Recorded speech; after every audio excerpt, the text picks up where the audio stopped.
Bonjour, nous sommes sur le salon Studirama à Grande École où je reçois Georges Santini, directeur général de l'ESCOM. Bonjour. Oui, bonjour.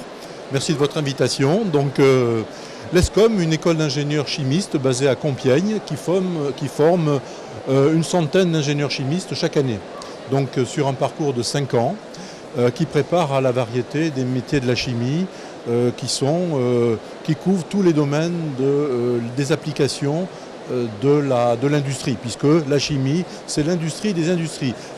Cette science est à la fois une science et une industrie. C'est la particularité de ce domaine scientifique. Quels sont les débouchés principaux de vos diplômés?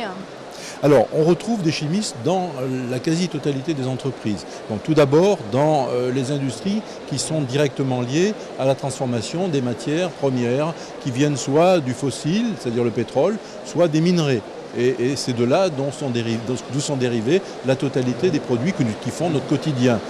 Qu'il s'agisse des peintures, produits textiles, tous les plastiques, polymères, produits pharmaceutiques, produits qui rentrent dans la composition de tous les matériaux que nous utilisons au quotidien.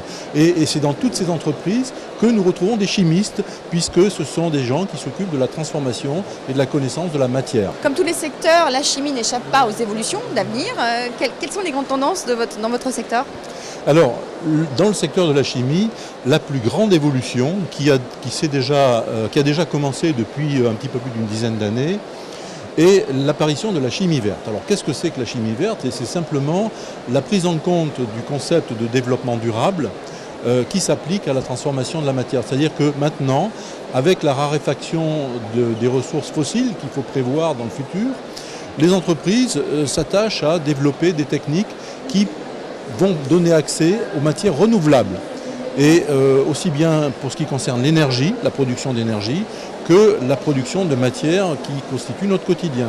Et la chimie verte, c'est cela, c'est-à-dire la prise en compte de tous ces principes-là et qui vont amener les chimistes à trouver leurs sources de produits comme de procédés qui devront être plus économes en énergie, donner des conditions de sécurité plus élevées, prendre en compte le phénomène de recyclabilité, c'est-à-dire d'être capable de renouveler l'usage des produits sans les détruire. Et tout cela, ça va modifier les produits et modifier les procédés que les industries utilisent. C'est la chimie verte, c'est la chimie de la valorisation des agro-ressources, puisque les agro-ressources sont par essence renouvelables. Tout ce qui est produit par l'agriculture pourra être réutilisé, utilisé pour produire de l'énergie et faire en sorte que demain, les industries seront dans une logique beaucoup plus en cohérence avec les principes du développement durable. Georges Santini, merci.